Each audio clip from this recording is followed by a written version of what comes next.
ما كاين شروط تماما. انطلق فخر الدين والداودي، انطلق الان من الجهه اليسرى. فخر الدين امامه، والاصابه بواسطه لاعب بلعبيشه في الدقيقه 44. هنيئا لفريق الوداد. اللحظات الاخيره القانون انتهى الان، وفي هذه الاثناء يعلن الحكم السيد الشافعي على نهايه هذه المقابله بانتصار فريق الوداد البيضاوي على فريق اولمبيك بريدة باصابتين لصفر.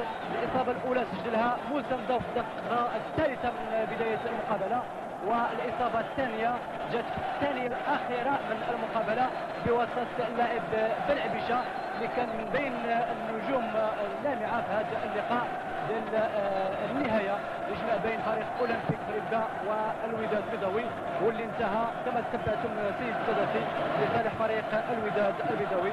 اذا المره الخامسه يفوز فيها فريق الوداد بالكأس.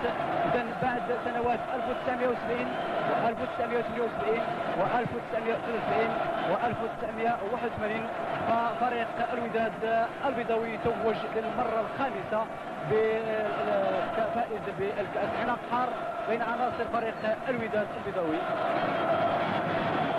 بعد ما تمكنوا من كسب هذه المقابلة، وفرحة جمهور فريق